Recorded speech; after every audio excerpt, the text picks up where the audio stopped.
السلام علیکم ورحمۃ اللہ وبرکاتہ۔ اللہ رب العزت کے فضل و کرم اور عنایت کے ساتھ آج کے سبق اور ویڈیو کا آغاز کرتے ہیں۔ جیسے کہ ہمارے دیکھنے والے ویورز کو معلوم ہے کہ الحمدللہ کل ہم نے سورۃ الملک کا دوسرا سبق یہاں تک یعنی آیت نمبر 7 تک مکمل کر لیا تھا۔ آج ہم یہاں سے آگے یعنی آیت نمبر 7 شروع کریں گے، تو سبق کے آغاز سے پہلے اعوذ باللہ اور بسم اللہ پڑھ لیتے ہیں۔ اعوذ باللہ من الشیطان الرجیم۔ سورۃ الملک مکیہ۔ بسم اللہ الرحمن الرحیم۔ تکادو، تا کو باریک پڑھنا ہے، کاف کے بعد الف ہے، لہٰذا الف حروف مدہ میں سے ہے، اس لیے کاف کو ایک الف کی مقدار کھینچیں گے، دال کو بالکل نہیں کھینچنا ہے۔ تمیزو، اسی طریقے سے یہاں بھی تا کو باریک پڑھنے کے ساتھ پھر ہم میم کو یا سے ملا دیں گے، اس لیے کہ یا پر تشدید ہے اور یا پر تشدید ہونے کی وجہ سے تھوڑا ٹھہراؤ کریں گے اور زا کو سختی سے پڑھیں گے۔ مینل، نون کو آگے ہم لام سے ملا لیں گے۔ غی، غین کو موٹا کر کے پڑھنا ہے، غا بھی موٹی پڑھی جائے گی۔ کلما، کاف کو لام سے ملائیں گے، پھر لام پر تشدید ہونے کی وجہ سے تھوڑا ٹھہراؤ کریں گے۔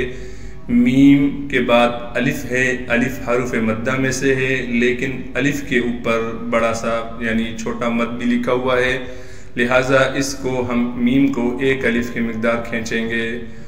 کلما القی، حمزہ کو لام سے ملائیں گے، قاف کو موٹا کر کے پڑھنا ہے، یا کو بالکل نہیں کھینچیں گے۔ فیہا، فا کے بعد یا مدہ ہونے کی وجہ سے فا کو ایک الف کی مقدار کھینچیں گے، اسی طریقے سے ہا کو بھی ایک الف کی مقدار کھینچ کر پڑھیں گے۔ فوجن، جیم پر اخفا یعنی غنہ کیا جائے گا۔ سألہم، سین کو سیٹی نکال کر پڑھنا ہے، سین کے بعد آپ کو نظر آ رہا ہے الف لکھی ہوئی ہے، لیکن یہ الف اس لیے نہیں ہے کہ اس پر زبر آ گیا۔ اب جب الف پر زبر آ گیا پھر الف حمزہ بن جائے گی، یہ قانون ہمیشہ یاد رکھا کریں۔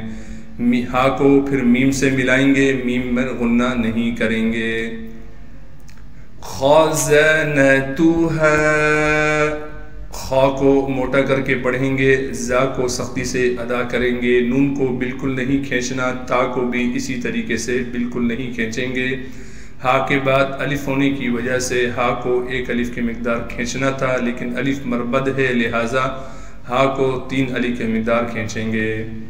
خزنتها الم یأتیکم، لام کو میم سے ملائیں گے بغیر غننے کے، اسی طریقے سے یا کو پھر ہم حمزہ سے ملا دیں گے، اس لیے کہ الف پر ساکن لکھا ہوا آ گیا، اب یہ حمزہ بن گیا۔ تا کو باریک کر کے پڑھنا ہے، کاف کو میم سے ملانا ہے بغیر غننے کے۔ نذیر، را کو یا سے ملائیں گے، اس لیے کہ یا پر ساکن ہے اور یا حروف مدہ ہے، اس لیے دال کو ایک الف کی مقدار کھینچیں گے اور را کو باریک کر کے پڑھیں گے۔ تکادو تمیز من الغیظ کلما القی فیہا فوج سألہم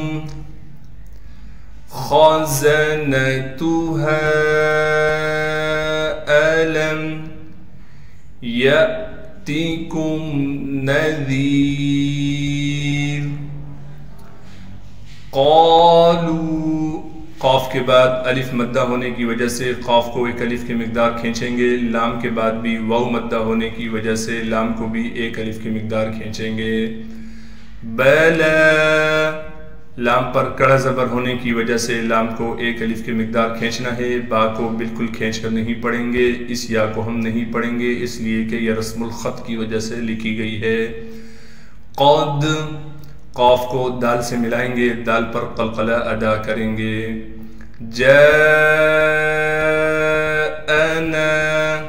جیم کے بعد الف مدہ ہونے کی وجہ سے جیم کو ایک الف کی مقدار کھینچنا تھا، لیکن الف مدہ کے اوپر بڑا مد آ گیا، لہٰذا الف کو بھی ہم جیم کو 5 الف کی مقدار کھینچیں گے، حمزہ کو صاف کر کے ادا کریں گے۔ نون کے بعد الف ہونے کی وجہ سے نون کو بھی ایک الف کی مقدار کھینچیں گے۔ جاءنا نذیر، اسی طریقے سے یہاں بھی ذال کے بعد یا مدہ ہے، لہٰذا یہاں بھی ذال کو ایک الف کی مقدار کھینچیں گے اور را کو بالکل باریک کر کے پڑھیں گے۔ قالوا بلى قد جاءنا نذیر، یہ قرآن میں واحد انا ہے جس کا نون کے بعد الف پڑھا جا رہا ہے، اور جتنی جگہ بھی انا آتا ہے یعنی حمزہ کے بعد نون آتا ہے اور نون کے بعد الف ہوتی ہے، وہ الف نہیں پڑھی جاتی۔ اگر آپ نے یہ سمجھنا ہے تو سورۃ المطففین کا سبق دیکھیں، وہاں بھی میں نے بتلایا تھا کہ انا کا الف نہیں پڑھا جاتا لیکن یہاں پڑھا جائے گا۔ فَكَذَّبْنَا، فا کو باریک کر کے پڑھیں گے، کاف کو ذال سے ملائیں گے، ذال پر تشدید ہونے کی وجہ سے تھوڑا ٹھہراؤ بھی کرنا ہے اور ذال پر زبر ہے، لہٰذا پھر ذال کو ہم با سے ملائیں گے اس لیے کہ با ساکن ہے اور با پر قلقلہ ہوگا۔ نون کے بعد حروف مدہ میں سے الف آ گیا، لہٰذا نون کو ایک الف کی مقدار کھینچیں گے۔ وَقُلْنَا، قاف کو موٹا کر کے پڑھنے کے ساتھ قاف کو لام سے ملائیں گے، پھر نون کے بعد حروف مدہ میں سے الف آ گیا، لہٰذا نون کو بھی ایک الف کی مقدار کھینچیں گے۔ ما نزل اللہ، میم کے بعد الف میں سے حروف مدہ ہے، لہٰذا میم کو ایک الف کی مقدار کھینچنا ہے۔ اسی طریقے سے نون کو زا سے ملائیں گے، زا پر تشدید ہونے کی وجہ سے تھوڑا ٹھہراؤ کریں گے، پھر اس کے بعد لام کو ہم لام سے ملا دیں گے اس لیے کہ لام پر تشدید ہے، پھر لفظ اللہ کے لام پر تشدید کے بعد کڑا زبر ہے، لہٰذا اس کو ایک الف کی مقدار کھینچنا ہے۔ من شیء، نون پر اخفا یعنی غنہ کریں گے، میم کو نون سے ملا کر اخفا یعنی غنہ کریں گے، شین میں صاف کر کے شین کی آواز نکالنی ہے، شین کو یا سے ملانا ہے، حمزہ کو وقف کی حالت میں ختم نہیں کریں گے، لازمی پڑھنا ہے۔ فَكَذَّبْنَا وَقُلْنَا مَا نَزَّلَ اللَّهُ مِن شَيْءٍ، اگلے صفحے پر چلتے ہیں۔ ان انتم، حمزہ کو نون سے ملانا ہے بغیر غننے کے، غنہ بالکل نہیں کریں گے، پھر اسی طریقے سے اس حمزہ کو نون سے ملائیں گے غننے یعنی اخفا کے ساتھ، پھر تا کو میم سے ملائیں گے بغیر غننے کے۔ ان انتم الا، حمزہ کو لام سے ملائیں گے، لام پر تشدید ہونے کی وجہ سے تھوڑا ٹھہراؤ کریں گے، پھر لام کے بعد الف حروف مدہ میں سے ہے، لہٰذا لام کو ایک الف کی مقدار کھینچیں گے۔ فی ضلال کبیر، ضاد کو موٹا کر کے پڑھنا ہے، ضاد کے بعد لام پر کڑا زبر ہونے کی وجہ سے لام کو کھینچیں گے، پھر دوسرے لام کے نیچے 2 زیر ہے یعنی تنوین ہے، تو لہٰذا یہاں پر اخفا یعنی غنہ کیا جائے گا۔ کاف کو باریک پڑھیں گے، کاف کے بعد یا با ہے، با کے بعد حروف مدہ میں سے یا آ گئی، لہٰذا با کو ایک الف کی مقدار کھینچیں گے اور را کو باریک کر کے پڑھیں گے۔ ان انتم الا فی ضلال کبیر۔ وقالوا، قاف کے بعد الف حروف مدہ میں سے ہے، لہٰذا قاف کو ایک الف کی مقدار کھینچیں گے اور لام کے بعد واو مدہ ہونے کی وجہ سے لام کو بھی ایک الف کی مقدار کھینچیں گے. لو کننا، کاف کو نون سے ملائیں گے، نون میں تشدید ہونے کی وجہ سے غنہ کیا جائے گا، اور نون کے بعد الف حروف مدہ میں سے ہے، لہٰذا اس کو بھی کھینچیں گے. نسمع، نون کو سین سے ملائیں گے اس لیے کہ سین ساکن ہے، میم کو صاف کر کے پڑھنا ہے، میم کو بالکل نہیں کھینچنا، اور اس بات کا لازمی خیال کرنا ہے آخر میں عین ہے، عین پر پیش ہے، اکثر لوگ اس کو کھینچ دیتے ہیں، اس کو بالکل نہیں کھینچنا. کیسے پڑھنا ہے؟ نسمع او نعقل، حمزہ کو واو سے ملائیں گے صاف کر کے، اسی طریقے سے نون کو عین سے ملا دیں گے، نون عین ساکن ہے، اور قاف کو موٹا کر کے پڑھیں گے.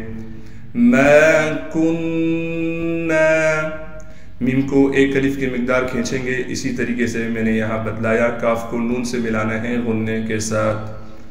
وقالوا، لو كنا نسمع او نعقل ما كنا